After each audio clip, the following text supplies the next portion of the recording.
Ladies and gentlemen, week 15 NFL predictions. Thursday night preview. We got the Rams and the 49ers tonight. That's going to be a great one. We're going to get into it. We're going to talk about it all. And shout out to the Wrench Gang. Shout out to the family, all the listeners, all the watchers. Make sure you guys hit that like, hit that thumbs up. And, of course, subscribe if you are new to the channel. Click that button. Turn on your notifications. That way you don't miss a stream. First things first. I recently put up a post in regards to Marv Levy. Happy birthday to Marv Levy. Happy 99th birthday to Marv Levy. 99 years. Let's go. 99 years. I did make a joke. I made a joke in regards to, him making a birthday wish in regards to, Sean McDermott learning how to manage the clock. It's just a simple wish. I'm sure the man wants to see a Super Bowl victory. It would be real nice. He could see a Super Bowl victory in February for the Bills. There's a lot of football to play, but I do think that, it's a decent wish. Some people liked it. Some people took offense to it. And, I'd be more than willing to debate anyone that, feels different or thinks they have something to say in regards to me making that statement. And if you are watching this, I am talking to you. You should know exactly who you are. You had something to say. So go ahead and come on and we can do it live. Bill O'Reilly style. We're doing it live. And we'll go back and forth. And we'll chop it up about Sean McDermott because I got a lot to say. I got a lot to say that I haven't said. I've said a lot, but there's a lot more that I can get into and stuff like that. So with that said, we're gonna keep it going, y'all. Keep it going. I'm not gonna go there just yet. There's a lot to discuss. Shout out to you, Marvel Sky. Good to see you, yo. Good to see you. So you got the Rams. Well, we're gonna get there soon. Thursday night football. We'll start there, and then obviously we'll get over to all these other wonderful teams here. I just need to pull this up. Can I pull it up? No, I don't got it up. All right, let me copy this link here. Copy the link, Jay. Open the link. Open the link. All right, there we go. Perfect. All right, let's go ahead and start with Thursday night football. You guys are hilarious. Oh, man. All right. Rams, 49ers. Rams coming off of a crazy win against the Bills. And, I think the biggest issue that I had with that game is the amount of points. I'm not debating as far as Matthew Stafford, Puka Nacua, Cooper Kupp, this team in general, the defense. They played a solid game and they earned the victory 100%. I think my biggest issue is with the amount of points that was scored in this game. It was 86 points. And the defenses on both sides were just absolutely terrible. We know that the Bills defense is terrible, but I did expect a little bit more from the Rams. Crazy game. Offenses were absolutely stellar. I think that was a problem. Maybe the offenses were too good, right? I think that's what it was. Matthew Stafford doing amazing work. He's got a wonderful offense, some talented guys over there. Then Josh Allen being Josh Allen. I'm trying to do it all. I'm putting the team on my back, and I'm going to do as much as I can to lead my team to the victory. So I think you got, an amazing show there. And, without a doubt, I do think, it was great. But for the Rams specifically, right, they go into 7-6. And so, that game for them, I think it was very important because it has playoff implications. And now they're going against San Francisco, and they're kind of in the same situation, right? Because now, the Rams are playing for seeding, obviously. And, I think Matthew Stafford has, a dog in the fight, right? He has a question that needs to be answered as far as, where he is in his career for the NFC. So coming into tonight, Thursday night football, as far as the spread goes, the Rams are +3. The over and under is 48.5, +125 on the money line, -145 on the money line for the 49ers. The 49ers are kind of in a weird situation as well, right? You've got Brock Purdy, He's going through his issues and his motions. He's losing players, he's getting players back. And so we're seeing a lot of, chemistry issues as far as that team goes. And they're 6-7. It does not look hopeful. But hey, they're at home. Maybe things can change around for them. And, I'm sure there'd be a miracle needed to make anything happen. But matchup predictor is 38.9% for the Rams, 60.8% for the 49ers. Getting into your season leader, Stafford, 293 of 439, 3,303 yards, 19 touchdowns, 7 interceptions. Brock Purdy, 233 of 349, 3,032 yards, 15 touchdowns, and 8 interceptions. The big question I've been asked lately is, Jay, what do you think about the 49ers and Brock Purdy as far as, contracts and negotiations and that kind of stuff? And I basically said this: I think you pay Brock Purdy, right? I think you keep Brock Purdy. He's led you to a Super Bowl. He actually led you to a championship and then led you to a Super Bowl. So I think, you have a good quarterback who fits in the system, who knows what to do. And I think you just kind of have to, get people around him that is obviously going to stay healthy, is obviously, going to have the fight and the energy to not only get this team back to another championship, but, to a potential Super Bowl. So, I think you keep Brock Purdy. I think you pay him some decent money. You try and figure it out as far as everyone else. I know that it's going to be difficult to do, but hey, that's your job. That's why you're a GM. That's, you'll figure those things out. You do the numbers. But yeah, I think you keep Brock Purdy. I think you keep him. Shout out to you, John. So Sean McVay has to wake up at 4 a.m. to fuel his girlfriend's lifestyle. That is crazy. Mark says, let's go Niners. I see bro. Greenlaw has returned. Yes, he has. All right, let's get into the rushing yards. Williams, 251 carries, 1,013 yards, 12 touchdowns. He was balling against the Bills. It's crazy. Mason's on IR, even though he has 153 carries, 789 yards, 3 touchdowns. As far as the receiving yards, Puka, this man is crazy talented. 54 receptions, 708 yards, 3 touchdowns. George Kittle, 56 receptions on 800 yards with 8 touchdowns. Your injury report: Casey Leveston, Davis Allen, Jordan Whittington, Kobe Durant, Alaric Johnson, either questionable or on IR. As far as the 49ers, Dre Greenlaw is coming back. Isaac Garendo, Trent Williams, Nick Bosa, Malik Mustafa. You guys know that obviously Christian McCaffrey is out, unfortunately. Getting into the last 5, obviously get the win against the Bills for the Rams, 44-42. It's a little pain there. It's a little pain. You guys know. As far as the Saints, they beat them 21-14. They lost to Philly 37-20. They beat New England 28-22. And they lost to Miami 23-15. That is the Rams. As far as the 49ers, they beat the Bears 38-13. They lost to the Bills 35-10. They lost to Green Bay 38-10. And they lost to the Seahawks 20-17. They beat Tampa Bay 23-20. So, you've got the 49ers at home. You've got, your defense kind of getting things back together as far as, people coming back from injuries. But you still got, so many questions as far as offense goes for the 49ers. And I think you've got a situation where the Rams are coming into this thing high on life. They beat the Bills 44-42. This is a team that is in, the Super Bowl discussions, and Josh Allen's in the MVP discussion. And Matt Stafford's at this point now where he's like, hey, listen, I'm still here. I'm a Super Bowl champion. I can go out there and get a win and, make these things happen. So I think in this one, it's a divisional rival fight. It's going to be a dog fight. And, I'm not going to say it's going to be a shootout. I do think at some point, the Rams are going to get cooking. And even though, that 49ers defense is strong, I think Matt Stafford, is going to figure out a way to really get that ball moving and, not have to utilize the run as much. But they got a combo working. So I do think that's going to be, a lot effective for that team. And on the flip side, 49ers, I do think that Brock Purdy is going to have to figure out who's actually going to, catch the ball, right? Can they get some kind of run game going? I think there's going to be a lot that they have to figure out as well from, a chemistry point of offense. And, maybe they make a game out of it. But I'm going to take the Rams by 14. I think they're high on life. I think there's a lot of momentum coming into this game, even though they're on the road against a divisional rival. So I'm going to take the Rams by 14.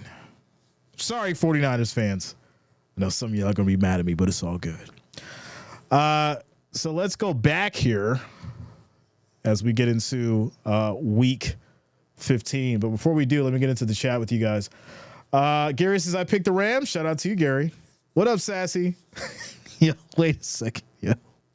Listen, Sassy. This is the first. I've went my whole internet career without being memed, which is absolutely phenomenal because I've been doing this for almost 5 seasons now. Sassy is the first person to ever make a meme out of me. It was absolutely hilarious. It was wonderful. So shout out to you, Sassy. You did it. You did it. I'm not going to tell y'all where it is. You're just going to have to find it. It's on Facebook, though. I'm not going to tell y'all which post, but it's on Facebook. It was absolutely hilarious. So good job, Sassy. Shout out to you. Johnson shot me. Oh, you already read. Okay, that's cool. With Warner and Greenlaw, Stafford has some work over the middle. I agree. Reverend says Purdy is a keeper. You just need to stay healthy. That's the variable. Yeah, I mean, I think the 49ers have such this weird situation with, Shanahan trying to figure out not only how this team is going to gel and work, but dealing with the issues as far as injuries. And I think there's a lot of ego, right? There's a lot of ego on this team. And it kind of works with what the 49ers are. But when you start having injuries and you're so used to your superstars doing this and your superstars stepping up, and then you're trying to get role players, and then you've kind of got money out there that really didn't work out because someone came in and then they got paid all this money and then they went right out after they got the money. So, there's a lot at stake. And I said this about Shanahan 2 weeks ago. I'm like, that man looked like the president after 2 years of being in the chair, all gray, stressed out. And, he looks like he's got some things to figure out. And, I get it. It's very stressful to go from almost being on top of the world to now struggling to potentially make it to the playoffs. But that's where the 49ers are. So should have been 89. Yeah. Shout out to you, Sassy. The Niners defense is not the Bills defense. I said that. I'm giving them some credit. All right? I'm giving them some credit. But I think the Rams offense is very strong right now. Very strong. Shout out to you, Bob. What up, yo? What's going on with you? Tennessee Tactical said it was meme worthy, so I did it. He was right. He was right. Definitely right. I heard the Bills tried to get Kittle. Really? It's interesting. I'm going to have to check that out and see if that's accurate. Very, very interesting. Okay. So, yeah. Let's get to week 15, y'all. Let's get to week 15. Next up, it's going to be Kansas City. Kansas City. Chiefs and Browns. Now... Jay, why are you such a hater? I'm not a hater. All right. I respect Patrick Mahomes. I think he's great.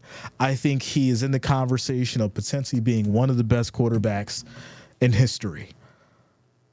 The problem that I have is these real close games coming down to the end, a ref throwing a ridiculous flag, changing momentum, switching things up, throwing things out there that are questionable. And a lot of people are angry. A lot of people are mad. And it's not just because the Chiefs keep winning. It's more so, well, they got damn lucky. They're damn lucky. And okay, this situation happened and they blocked a punt, or they blocked a field goal, or they just so happen to get the ball back off of a flag. And that leads to a lot of questions, because my thing is, we talk about a team being dominant, and the only team that is deemed to be dominant this year is the Lions, who even has their own issues at defense right now. But I think the big problem that everyone's seeing when it comes to the Chiefs is all these calls at the end of the game that not only affects things, but it can change the momentum that a team's having and kind of put Patrick Mahomes into this situation where he always has the ball back at the end of the game. Can you show me, or can you remind me of a game where Patrick Mahomes didn't have the ball at the very end of the game? How is that possible that he has the ball in his hand at the end of every game to get the win? It's crazy. But hey, like I said, I'm not hating. I just think it's very wild. It's very wild. And I'm not taking away any kind of credit. I'm not taking away the victories that the Chiefs have done. They're 12-1. I get it. But it's just very wild. Now on the flip side, Jameis Winston and these Browns. You know, I look at the Browns, and when you look at Jameis Winston and everything that he's been able to do and coming over and kind of, you know, replacing the energy that Deshaun Watson had over this team, I think it was great. And I think that made a lot of people excited. And I think we were hoping for some kind of change for the Browns. And, you know, we kind of got it. It looked good. And then for the last couple weeks, it's like, oh, it's not looking too good now. And so, you know, when you come into this one, I think you start questioning how well Jameis is going to perform against this Chiefs team, right? Obviously, Chiefs are 12-1. Browns are 3-10. Getting into the odds, you're looking at a spread of 4.5. Chiefs are favored, even though they're on the road. Over/under is 43.5. Money line is 215 or minus 215 for the Chiefs. Plus 180 for the Browns. I mean, you know, just looking at what, you know, Vegas is saying for the over/under, 4.5. Once again, and I say this once again, you're looking at a situation where it's 21-24, 23-27. Like, you're just looking at that due to this total here. Now, we know that it's just a number. It can be completely blown up, or it can go under it. But I do think when we start seeing stuff like this and we understand what we've seen from the Chiefs and the Browns over the last few weeks, it's like, all right, it's going to be a defensive game because the Chiefs have a great defense. The Browns, interestingly enough, have a great defense as well. But Mahomes being Mahomes will find a way to score, and you know, he's got some talent that he can, you know, work with. You know, this is another one of those situations where it's probably going to come down to the wire. Let's go ahead and get through this. Matchup predictors: 58.8% for the Chiefs, 40.9% for the Browns. That's very interesting. As for your season leaders, Patrick Mahomes, 316 of 464, 3,189 yards, 20 touchdowns, 11 interceptions. Jameis Winston, 165 of 271, 1,975 yards, 13 touchdowns, 9 interceptions. As far as the rushing side of things, 167 carries, 608 yards for Hunt. Pacheco was back. Ford, 80 carries, 367 yards, 1 touchdown. Kelsey, 80 receptions, 682 yards, 2 touchdowns. And Judy with 59 receptions, 944 yards, 4 touchdowns. What a recovery for Jerry Judy. I think a lot of people wrote him off, you know, when he was there in Denver. And look at him shining. Look at him coming back and doing some good things. I like what he's doing on the field right now for sure.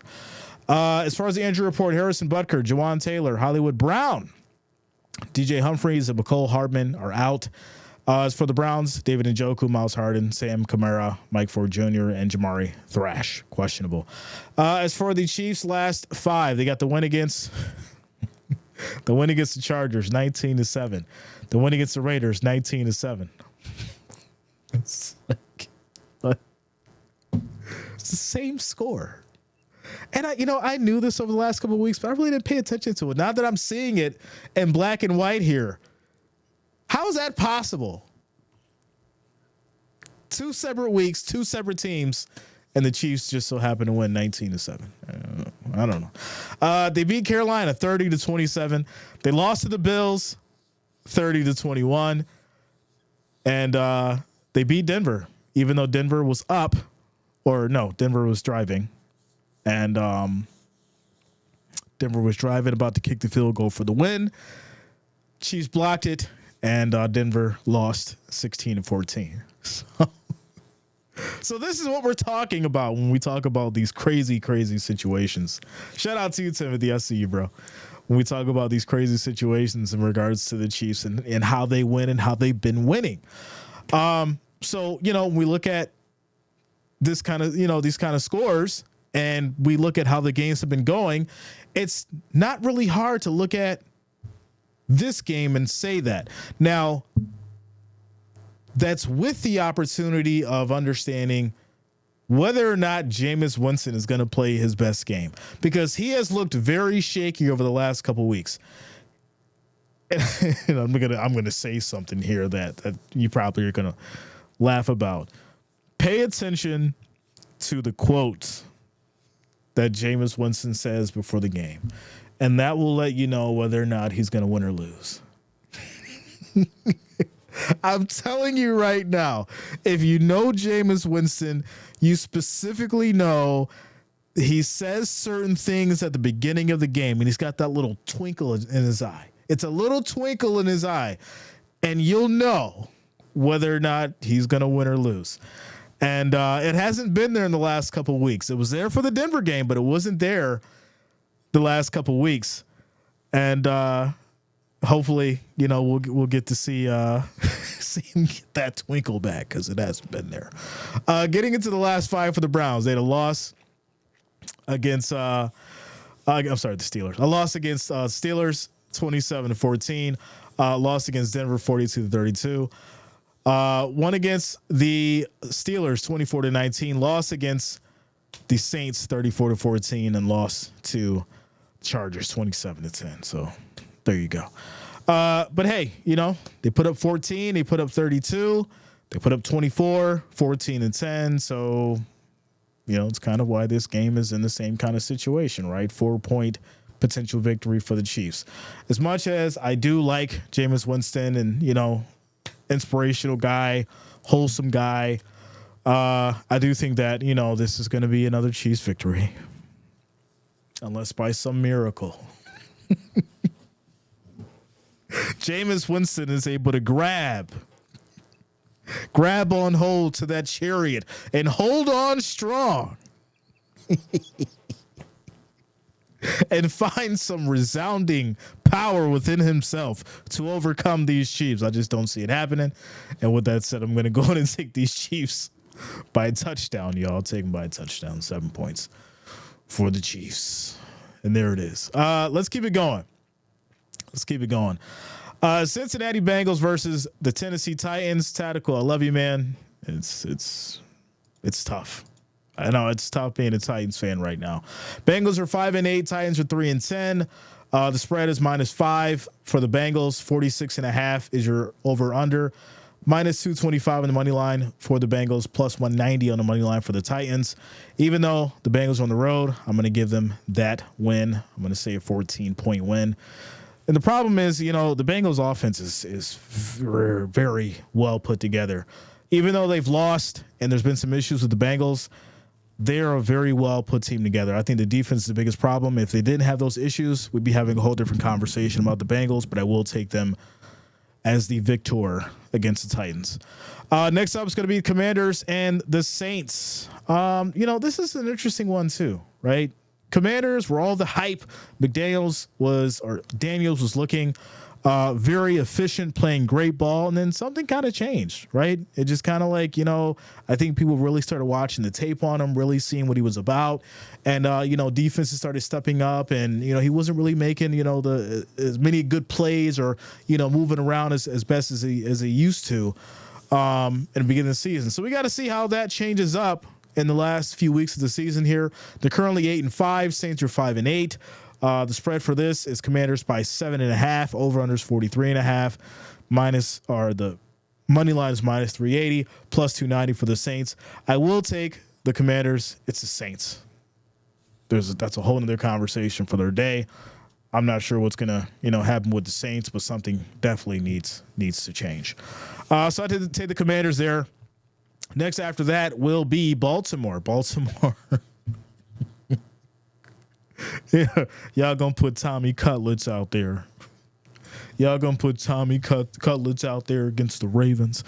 So yeah, Tommy DeVito is back. So many injuries and problems as far as with the Giants quarterback situation. So yeah, they'll go with Tommy DeVito, Ravens. I mean, this is simple. The spread is minus 16. 42.5 your over under. The money line is minus 1,800. That's like college football levels odds. College football, like the best versus like almost the worst. Minus 1,800 on the money line, and Giants are plus 900. I know someone crazy out there, or even like a super fan, is gonna play that 900, hoping for the best. I'm not trying to tell any of you, what to do with your money. Me personally, I would not bet that plus 900. If you do, just do a small sprinkle. Some money that you don't care, like scratch off ticket money, for some perceived miracle to happen and the Giants win. It'd be kind of crazy. With that said, I got to go Ravens. I'm even fine with the spread, that minus 16. I just don't see it happening. Derrick Henry, Lamar Jackson. The Giants are 2-11. Yeah. So there you go. Very simple. Next after that, it's going to be Dallas and the Panthers. Cooper Rush, right? Cooper Rush, Panthers, Bryce Young. Okay. Right? The Panthers have been in this really weird swing. It's kind of like, let me not say that. I was gonna make a wild joke. I ain't gonna do that, yo. It's been a lot of talk about Rodgers lately. I was gonna make a joke, but I'm not gonna do it. So the Bryce Young comes back. Panthers are now in this swing. I think they found something. I think they found some good chemistry. Cowboys. I mean, listen, they gave the win away, and it's almost like this is what you expect from the Cowboys in such a significant game against a well put together offense like the Bengals, right? There was a strong fight. It was a hell of a game. And then in typical Cowboys fashion, at the end of the game, they find a way to put the ball back in Burrow's hands. I think it's bad luck. I don't know. It could be Jerry. I don't know. It's wild. It's above where I'm willing to go with it mentally. And maybe he needs to sell the team. Listen, I don't know what to tell you Cowboys fans. I really don't. It sucks. I get it. It's really hard for someone who covers all these teams like I do to even digest what's going on with the Cowboys, considering this is supposed to be one of the top franchises in the NFL. But hey, they're 5-8, Panthers 3-10. I think this could be a good one. This could be another good one, without a doubt. Spread is 3.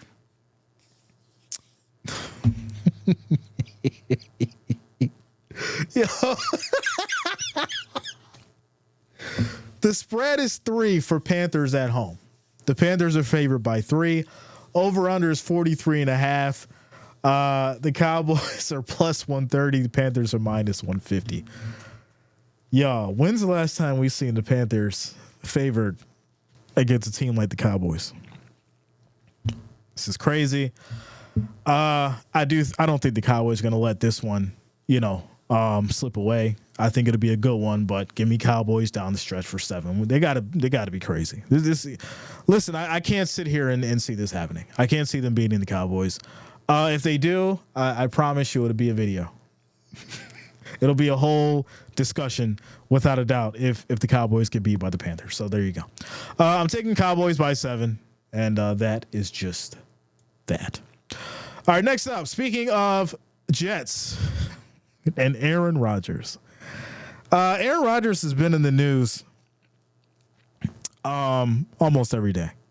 I find myself posting up Aaron Rodgers articles left and right, and it's not even intentional. It's just something comes across the scanner. I get all kinds of news: ESPN, CBS Sports, Fox Sports. I have all the teams bookmarked, so I get everything. I even get some of the crazy stuff. And Aaron Rodgers is just, it's very hard to explain. He was such a special person, a special athlete. And we enjoyed watching him play with Green Bay and display his talents and become an MVP and get to get a Super Bowl. And now it's just like, I'm not sure if there is a reckoning as far as wanting him to not be great, or is it something in regards to him just not being who people thought that he was when it comes to going out there on the field, and now it's just a heightened sense of scrutiny. Like, that's my biggest question in regards to all this right now.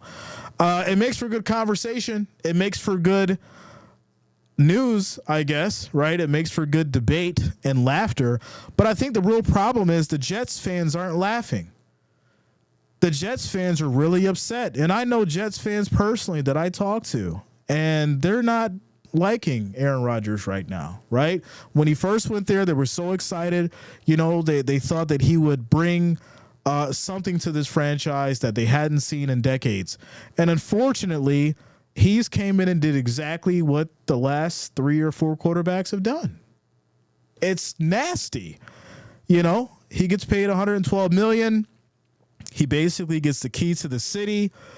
He gets whatever he wants. And then he almost turns, the Jets into the New York Packers. And he gets Robert Saleh fired. And then, he doesn't do anything after that. So they're 3-10. Jags are 3-10. Where do we go from here? The spread is 3.5 in favor of the Jets. The over-under is 40.5. Money line is -170, +145 for the Jags. I mean, to the benefit of the Jets, obviously you've got Trevor Lawrence out because of the concussion situation. And, I think that's going to be be your best opportunity is, Lawrence being out. We'll just have to see what happens. Maybe I give Rodgers the Rodgers rate in this one. And give him the benefit of the doubt. I'll take the Jets, but I'd probably take money line because it may be by 1. I'm not taking the spread. I'm going money line if I bet on the Jets there. I'll take them, but just for winning. So there you go. Jets versus Jags. Next up, this is going to be a good one. Miami and the Texans. Miami 6-7, Texans 8-5. What do you want out of Tua, right? He shows glimpses of greatness. He came back and he shut down the naysayers. I don't care that I've been on the field out cold. I'm going to go out there and play football and get this team back together. For the most part, I think Tua's, been doing okay. But I do think there's a big chemistry issue right now with, the Dolphins and then figuring out an identity as far as, who they are and how they're going to actually win in the AFC East. I think that's a big problem for them as far as, the things that they have to overcome, especially when it comes to the Bills. But I think, Coach Mike figuring out, different opportunities for this team. Defense is having their struggles. They're going to have to figure out some things there next year. But right now, they're 6-7. They're going against the Texans. I think the Texans are very strong. I think, they're looking to show up in the playoffs, and they're going out with a bang. There's a lot of talent over there with the Texans. And, I think C.J. Stroud's getting to that point now where it's like, all right, listen, we're 4-2 at home. We're very strong. You come down here, be ready for a fight.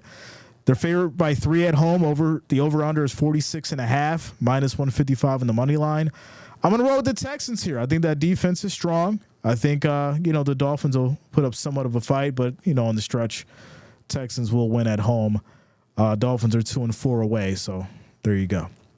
Texans by 3, y'all. Texans by 3. Next up, Colts. Shout out to you, Luta. Colts and the Broncos. What about Bo Nix? Bo Nix looking like rookie of the year.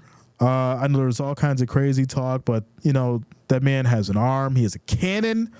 And I do think that, he's brought a breath of fresh air to the Broncos. He's, I think, the quarterback that Sean Payton was looking for. And a lot of people were mad and upset about Russell Wilson and how he was treated and things like that. But, I think things happen the way they're supposed to happen, and everybody won. Russell's still getting paid. He's still getting that big check from the Broncos. And he's went over to the Steelers, and he's winning and having the time of his life. And he's going back to the playoffs. So I think, everybody won. Everybody got what they may have wanted.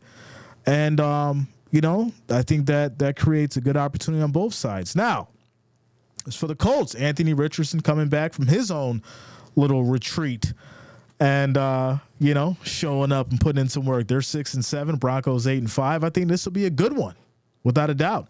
The Broncos are favored by 4. 43.5 is your over-under. Broncos are minus 200 on the money line, plus 170 for the Colts. Broncos are at home. I think, this team, strong defense now, great offense. Bo Nix out there handling business. He's confident, focused, and looking to make this his team. I'm going to take the Broncos at home by that 4. I'm totally fine with this. Shout out to you, Angela, liking the stream over there on Facebook. I appreciate you. Next after that, ladies and gentlemen, next after that, the Bills and the Lions. Where do we start?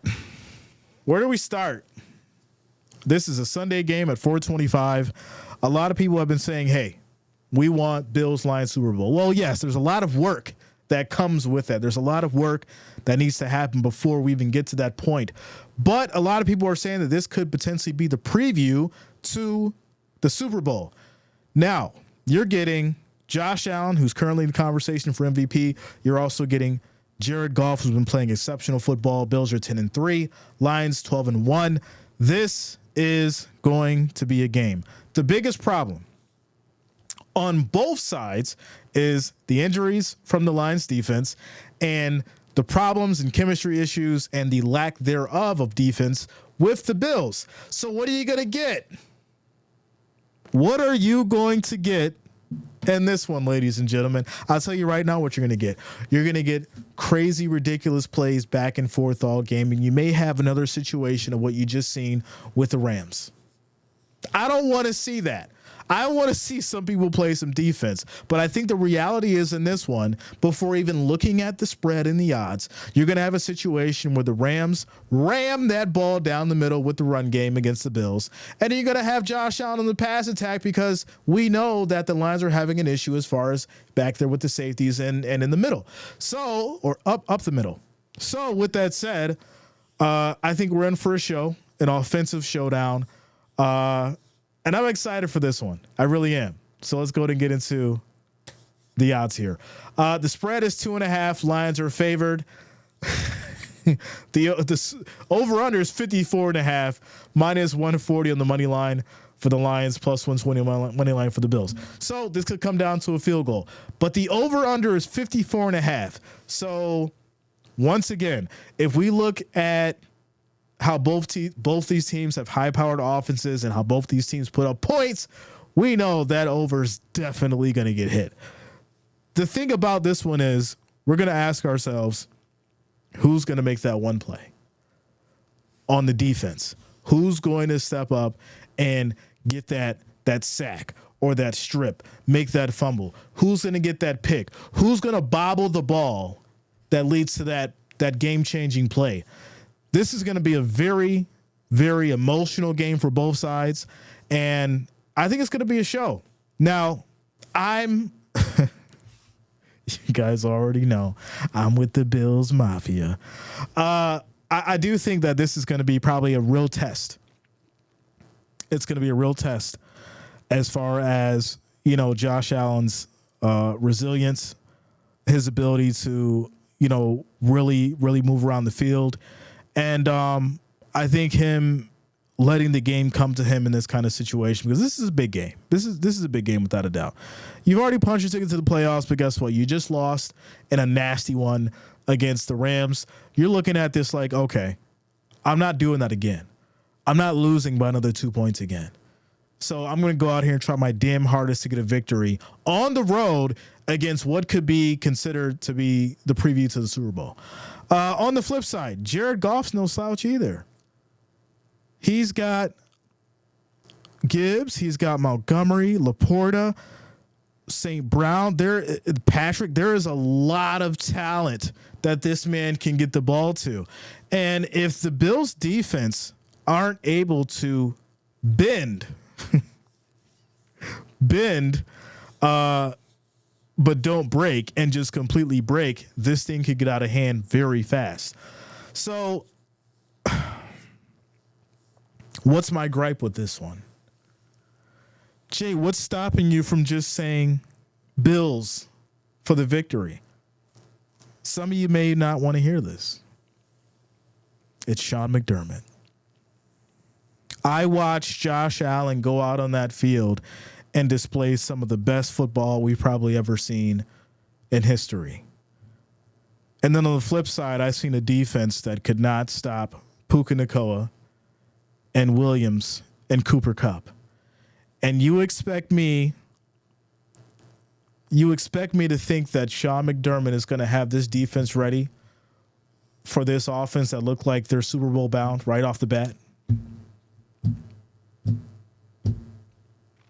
It's very hard for me to say yes to that. It's very hard for me to sit here and say that Sean McDermott's going to have these guys ready against that kind of team. Now, there's someone in my ear saying, Jay, believe. Well, I believed last week. And the offense didn't let me down. It was the defense that let me down. That allowed 44 points. This is the problem that I have. And you guys know I said all the Bills need to do is put up 35. They put up 35, they'll win. The Bills put up 42 points last week and lost because of two major things: the defense not being ready, and to me, the most important thing that I brought up before anybody else did is McDermott taking the flag and pushing the Rams back for 3rd and 15 instead of making them kick the field goal on a 4th and 7. That's my biggest problem coming into this one, because Sean McDermott, at the end of the game, when it really matters, he panics. And this is the kind of game where I could see him not understanding how to deal with someone like Dan Gamble, who's going to put him in a situation on 4th and 1, 4th and 2, 4th and 3, almost every damn down.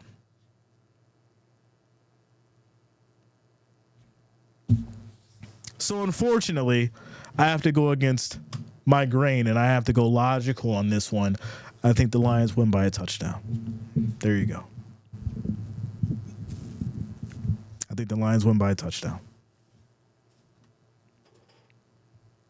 I hated to say it, and it's tough to say it, but with what I do and with how long I've been doing it now, you guys know I'm an unbiased Bills fan, and I call it like it is.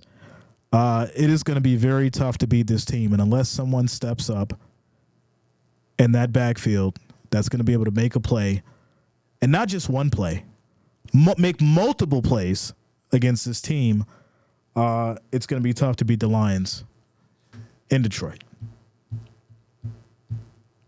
So there you go. There you go.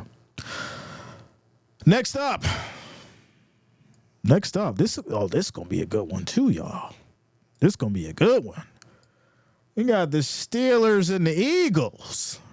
The Steelers and the Eagles. Steelers 10-3, Eagles 11-2. Man, why they got both these games on at 4:25? What are they doing? This is insane.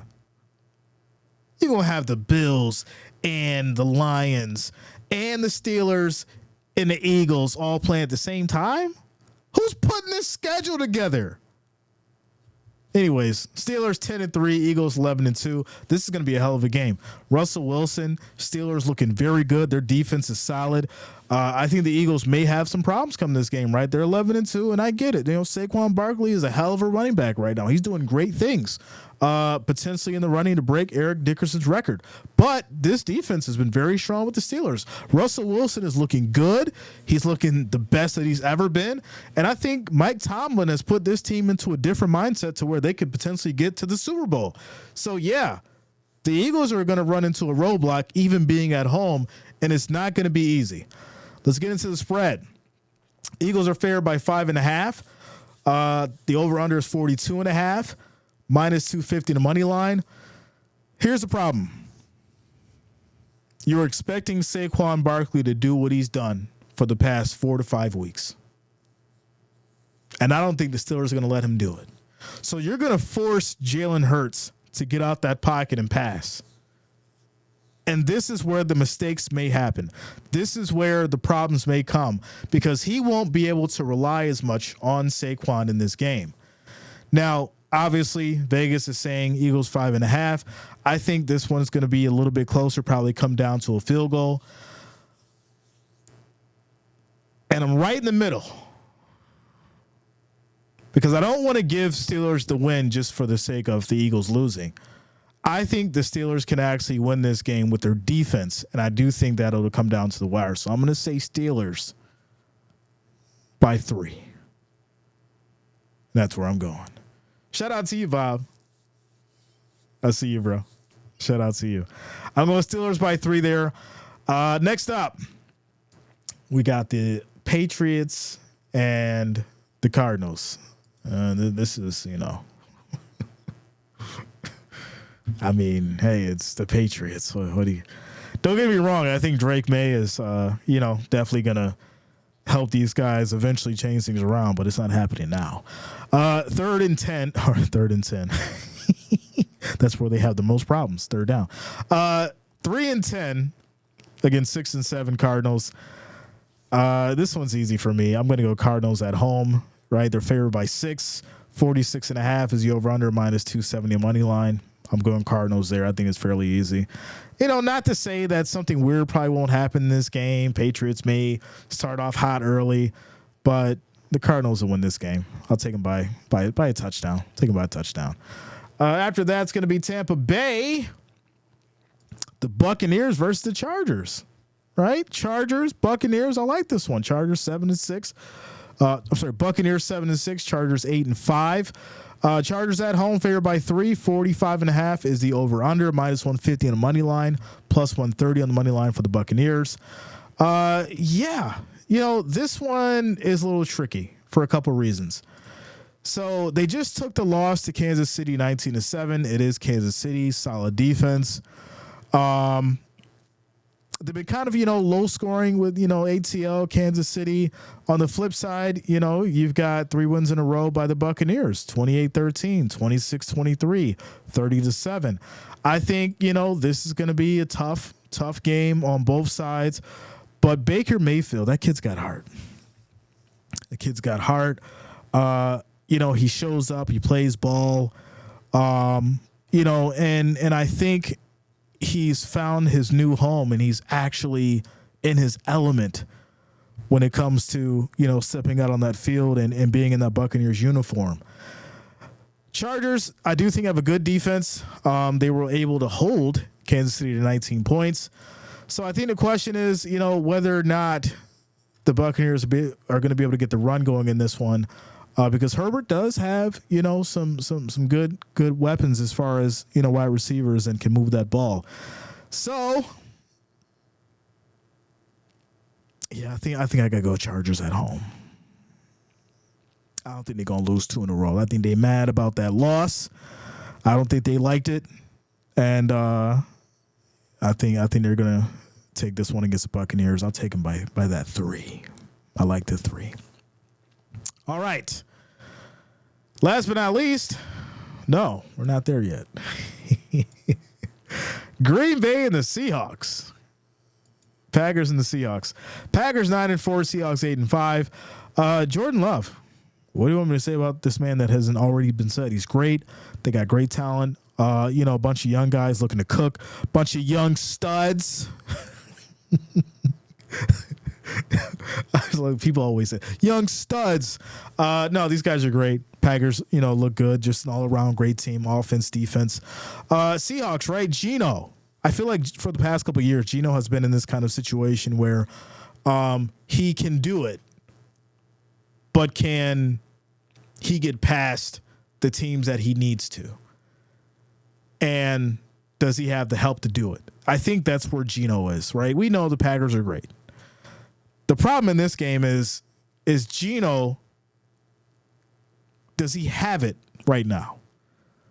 Because the Seahawks will have this kind of record and then end of the season kind of flounder, or then, first round out. I think at this point, you got the Seahawks at home. 45.5 is the over-under. Packers are favored by 2.5, which tells you, I think this could go either way. I really do. What kind of Geno Smith are we getting on Sunday night is the question. And I think the Packers are a force to deal with. They got a good defense, great offense. I think it's, hard to stop these guys even on the road. They're 4-2. So, yeah. I'm going to give the benefit of the doubt to the Packers here just because they've been on a tear, and especially on the road, they're pretty good. And I'll take them by a touchdown. I'm going to take the Packers by a touchdown, but it's going to be a good one. It's going to be a good one. But I'm going to take the Packers by a touchdown. All right, so we got Monday night. 2 games on Monday night. And I'll put up the poll for you guys to vote because I don't know which one we're going to do on Monday night. But with that said, Bears versus the Vikings. Vikings are just phenomenal this year. Sam Darnold is looking to, without a doubt, do some things here, I think, in the playoffs. That's going to shake some things up in the NFC. Bears are 4-9. Vikings 11-2. Vikings are at home. I think this one should be a no-brainer. Spread 6.5. Over-under is 43.5, minus 300 on the money line. The Bears are 0-6 away. Vikings are 6-1 at home. I don't think this can, this shouldn't be hard for you. This should be a slam dunk. So I'm going to take the Vikings by a touchdown. Very simple, very easy. Going into Monday night. And then last but not least, we get into your Falcons and the Raiders. Falcons 6-7, Raiders 2-11. Kirk Cousins, right? All this hype, all this talk, and it just fizzled out. And then obviously, we get into the conversation as far as Michael Penix and what he's going to potentially do with this team, and moving forward. I'm just not sure. What's going with the Falcons and what they're going to be able to do. Raiders, I think they're just tanking for picks at this point, to be honest. So there you go. It's very easy.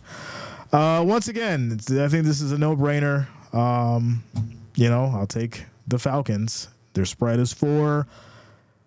The total over-under is 44.5, minus 210 on the money line. Raiders are plus 175. So, yeah. Falcons by 4. Very simple stuff. I do think this is one that could go either way, but I just don't see how the Raiders could do anything when they're 1-4 at home. So there you go.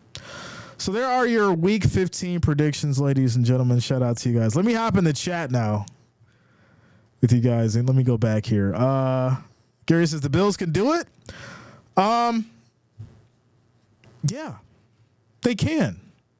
Just like they could have against the Rams, without a doubt. Just like they could have against the Texans, right? So I think, the big problem here is we understand that the Bills have the talent, but the execution at the end of the game is what matters the most when it's close, right? It's a close game. Are you going to get this team in position to win and out-coach the other coach, or are you going to flounder in the presence of pressure and get outplayed? And I think that's the problem. That's the issue that the Bills are dealing with when it comes to Sean McDermott. And it's really unfortunate because we we want to see him do well. We want to see him do great. But these are the moments that's going to define the legacy, right? There's people that are so mad in regards to like losing that game. And, you know, they blame it on the defense and they say, okay, well, the defense doesn't call the flags. It's the coach. And so if you're making that kind of decision, you're controlling the narrative of the game. And if you can't make those kind of decisions when it matters the most, that's a critical issue. That's a critical flaw. And unfortunately, that is the reason to me of why, you know, the Bills lost. Because, hey, you put them in a situation to where they got to kick the ball or kick the field goal. Maybe they miss the field goal. And if they don't miss it and they do get it, well, guess what? You know, they're up by 6 then. Allen's going to come down the field, score a touchdown, then you're up by 1. So, you know, it's a lot of different potential ways it could have went, but me personally, like I said, I don't think you make that call. And those are the kind of calls that are going to happen coming up. You get to the playoffs, those are the significant moments that are going to make or break your team. Those calls. So, sure, they can do it. but will Sean McDermott know how to do it is the question when it matters the most. When it matters the most. Calandon says, or predicted, I guess, and I picked for the Dolphins game. Yeah, we actually went through. I'll give you a quick breakdown here. So Rams, KC, Bengals, Commanders, Ravens, Cowboys, Jets, Texans, Broncos, Lions, Steelers, Cardinals, Chargers, Packers, Minnesota, and then Falcons. This is Yo Jay. I'm going to be going to the Browns and Chiefs Sunday. Let's go. Shout out to you, Jacob. That'll be a good one, bro. Gamble, that's the only problem on Sunday. You're going to see a lot of it. And here's the problem with that too, right? When we talk about the Bills and the Lions, we're looking at the fact of what if he doesn't have to, right? We're hoping for that. Maybe Bills get a stop on a 4th down because they go for it. What if they don't have to? What if they become so good against the defense where they don't have to end up on a 4th down? Wouldn't that be crazy? Imagine that happening. People would lose their minds. Says, what's the feeling about Washington? Redskins making a return. I just said it earlier. I think the biggest problem with you know the Commanders right now is they kind of lost the fire. So when we ask the question as far as whether or not you know they can make a return, I think you'd want to see them play to win instead of playing not to lose. And I think that's where they are, right? You've got this franchise that has started off very hot, new quarterback. And so at this point, it's like, okay, you guys got to snap it back in gear. It's the end of the season. You've got a great record. Don't break that. And I think getting down to where it matters the most is where you're going to have to see if Daniels has it or not. I think that's the reality. Because you don't want to lose your fire at the end of the season. You want to keep that going into the playoffs. And that's where, you know, we're going to see a lot of that moving over the next couple of weeks. Well, why isn't this person stepping up? And why is this person throwing picks now? Guess what? Them butterflies hit the stomach, and not the good butterflies, the bubblies. Once the bubblies hit the stomach, this game matters, and you know this is the 2nd or 3rd seed, or this is for the 6th seed. Like, you know, that kind of stuff matters. That's when you throw a pick, you fumble the ball, because you may not be ready for that kind of situation. And that's, it is what it is. This is why we preach about, consistency and staying dominant, because if you start to tail off and you're not able to play your best game, can you find it? Can you get back to that point where someone in your team can go out there and make a play? Someone can uplift the team and be a leader when you can't find your one specific target. Who else can go out there for you and help you out when you need it the most? And that's what it's going to boil down to in these last few weeks heading into the playoffs. For sure. Definitely a wild weekend ahead. Yeah, man. Shout out to you, bro. Jacob says, Jay, I could see my Steelers beating Philly if our defense gets to Hurts. Yeah, I agree. Without a doubt. Definitely agree. It says, reaction to Mr. Belichick become the new head coach at UNC. So I think I like it. I like it for one reason specifically. There was a lot of conversation in regards to Belichick obviously coaching for an NFL team again. I went and looked at some of the articles that were basically saying that he didn't want to coach in the NFL because of the politics.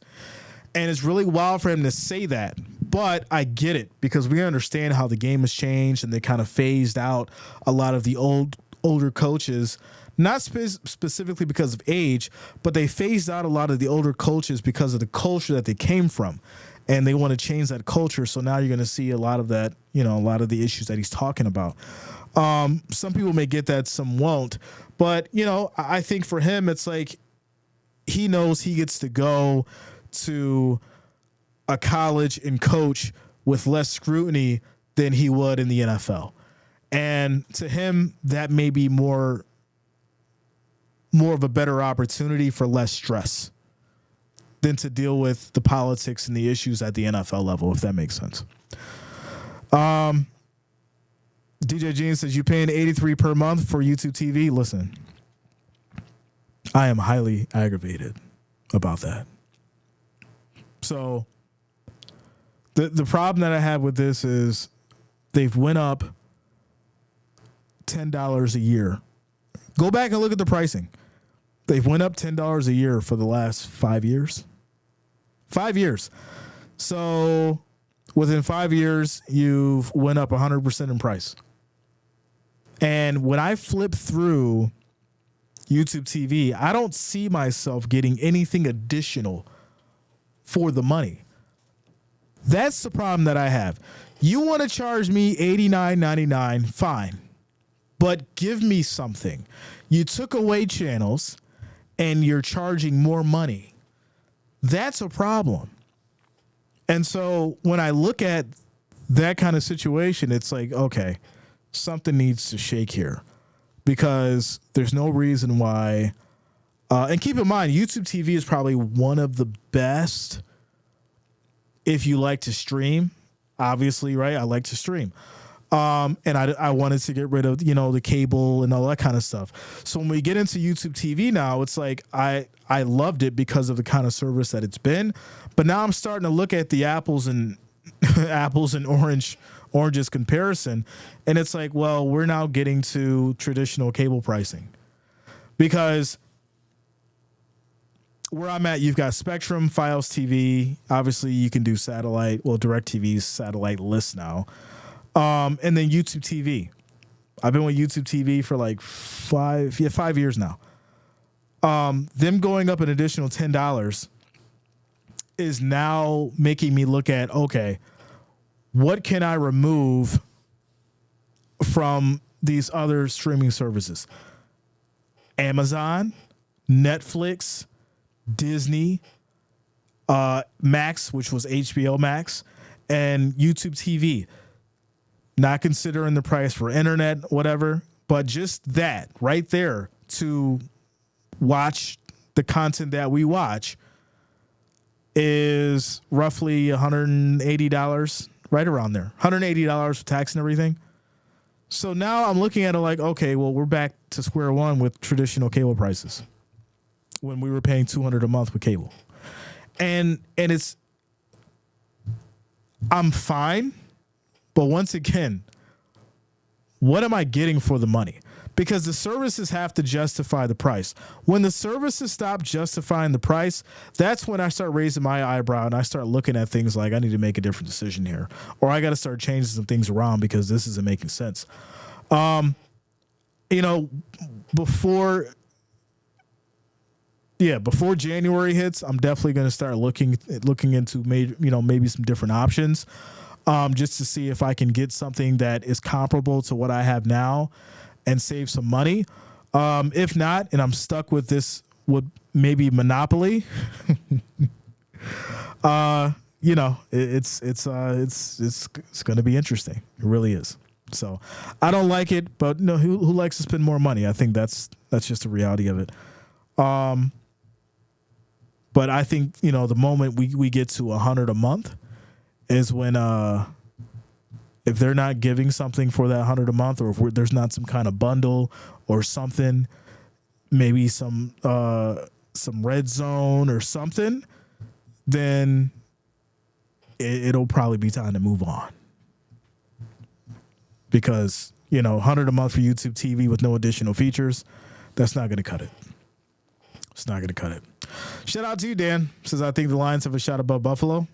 I agree. Without a doubt. Without a doubt. Shout out to you, Rodney. Listen, $10 is $10. Says, where you guys have the Texans at? I got the Texans on the win. Taking the win.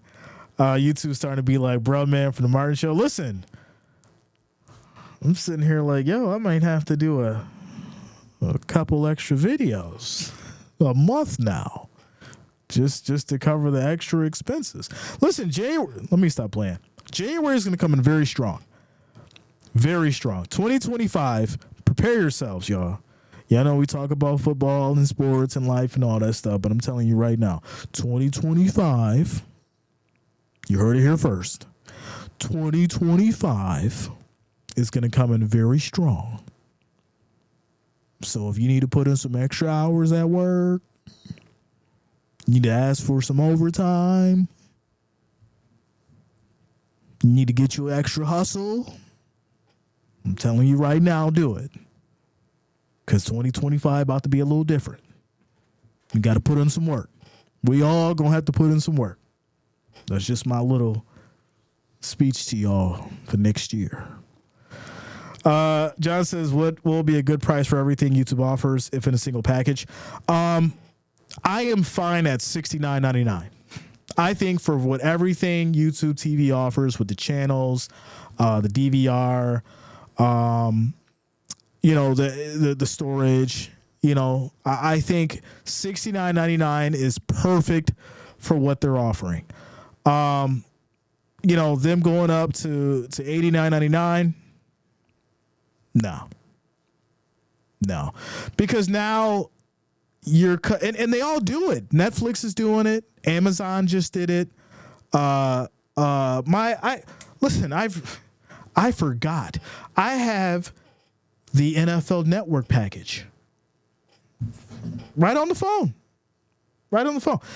If I'm driving or if I'm doing something else and I don't have access to a TV, or if I'm not in front of the computer with you guys, or if I'm out and about, hey, I want to see what's going on with the game. All right, I know I got NFL Network right on the phone, and I could watch, or I got NFL.com right on the phone, and I could watch the game because I pay for that every month. I have ESPN Plus. Just because I know when we get to college, there's going to be some or college basketball, there's going to be random games that are specifically going to be on ESPN Plus. Y'all going to make me break it down. This is the scam. Because there's so many different games locked by a paywall on different networks. This is the problem. So that's why if you're into this, you have to have all these different networks. So not just YouTube TV, I mean YouTube TV, YouTube Music, YouTube Prime, all those servers in single package price. I think if they did all those, I mean, considering as far as what the prices currently are now, if I'm not mistaken, YouTube Music is what, $14.99, or is it $10? And then YouTube Prime. Let me go look at the pricing. YouTube Music price. That's a whole nother conversation. I don't even use YouTube Music. I use Apple Music. That's another charge. YouTube Music is $10.99. And then YouTube Premium is $13.99. So right there, that's $25. And then along with the $89.99, well, there you go. Now, if they wanted to bundle all those together, fine. $99.99.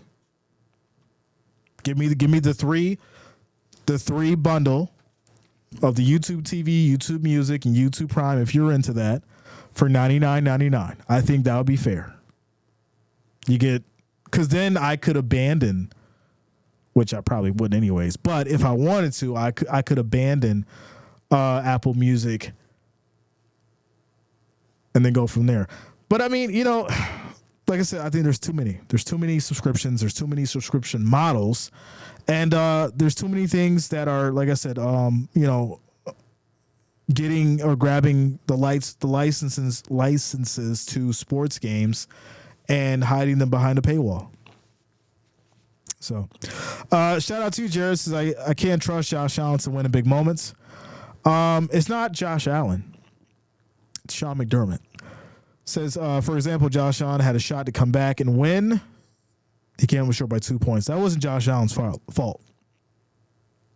I want you to really, really dig deep and look into last week's game and then go look at some of the calls.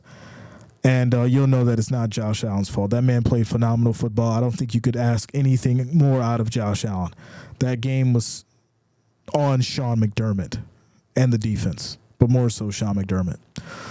John Paul says that being a yearly price of monthly for the $99.99 monthly price. So George says, "Yo Jay, who do you think, Bengals or Titans?" I'm going Bengals on that one. The Bengals, bro. Jay, I'm sorry, but I picked Detroit over your Bills to win. Listen, I called it like it is. I see the Lions getting a victory at home. Barring some kind of miracle happens. So I think Detroit offensively will give the Bills fits. Yeah, that's where we are, right? There's so many different weapons, so many different options. We know that the Bills defense is a big problem right now. We know that the Bills really have no answers when it comes to a complete and organized offense like what the Lions have. So you're kind of expecting people to do something above and beyond than what they've been able to do all season against such a powerful team. And, even with Milano coming back, we're not getting Milano 100%, right? The Bills aren't getting Milano back at 100%. He did what he could, but the man's got to, brace on. So he wasn't able to really make, significant plays. And so I think, that offensive line in regards to what the Lions have is going to be very, very strong as well. It's tough. It's very tough. And I think you're expecting your offense to do all the work. So when it comes down to it, Josh Allen's going to have to play exceptional football once again, damn near perfect football once again. And that's going to be, the problem. Can Sean McDermott get this defense ready? And is he going to be ready to make the appropriate necessary changes and adjustments for defense, and in certain situations where he has to actually make proper decisions in big moments? So there you go. Who will be MVP this year? It's not clear cut. No, it's not. I think with the loss last week, it's kind of opened things up. I will say that Josh Allen still has the lead, but it's not clear. It's not fully clear. I think, you've obviously got Saquon Barkley in the conversation. I mean, you're looking at maybe Goff in the conversation. I think that's, the biggest problem right now was last game. The Rams game it was like, okay, we understood what Josh did, but he still didn't get the win. And I look at it this way. Listen, I could be very wrong. The people who vote on this stuff could be looking at that last game. Well, Josh Allen did exactly what he was supposed to do. We're going to give it to him. But then it could be, on the flip side, like, well, he did all that and still couldn't get the win. And so for me, from just a logical point of view and just a rational point of view, I'm looking at it like I would knock him down a peg or two because he didn't get the win, even though he did all that. Because it still makes it look like it wasn't enough. That's how some people will look at it, and I'm assuming that's how some of the guys who do the voting for MVP will look at this as well. And keep in mind, and y'all know this isn't a biased take, or this isn't even like a crutch take. This is me in looking at this Bills franchise for damn near 40 years. The Bills find a way to get shafted in multiple different ways. So I could see a situation where somebody else potentially wins the MVP, and that would upset a lot of people in Buffalo. Without a doubt. Jared Goff's now in the conversation. He is surrounded with great talent and threw multiple picks in one game. Listen, there's a lot that goes into, the MVP. I mean, you can even look at Lamar Jackson getting the MVP 2 times, right? And there's a lot of people who had a gripe with that because Lamar wasn't at his best. And then obviously we've seen what happened, kind of crumbled towards the end of the season. There's a lot that they go into as far as with the voting and everything like that. So we'll just have to see. If we're saying who's got a better opportunity, I think it's 50-50 right now, Josh Allen, Saquon Barkley. If Barkley breaks the record, I think then you put Saquon Barkley in that lead. But the problem is these next few games, or these next couple games, are going to be heavily scrutinized in regards to Josh Allen going into MVP talks. Without a doubt. So talent aside, Lions are faster learners than the Bears in Chicago. That's crazy. So for a yearly price of all with the discount, we're paying for a whole year at once, maybe $700 to $750. What is that? What is that a month? What's $7.99, $66 for all? They'll never do that. They'll never do that. Google's in the money making business, and they're not making money with that. So it probably wouldn't happen. Barkley is overrated? No. I wouldn't say I say he's right where he should be, yo. I wouldn't say that man is overrated. Not at all. Not at all. So there it is, y'all. Week 15 predictions. Shout out to the Wrench Gang. Shout out to the family. I appreciate all you guys, all the listeners, all the watchers. I won't be on tonight, but I will be giving insight and updates through social media as always. I will be streaming Sunday and, of course, Monday nights. Make sure you guys lock it in. And, see you guys in the next one. Peace out. Peace out.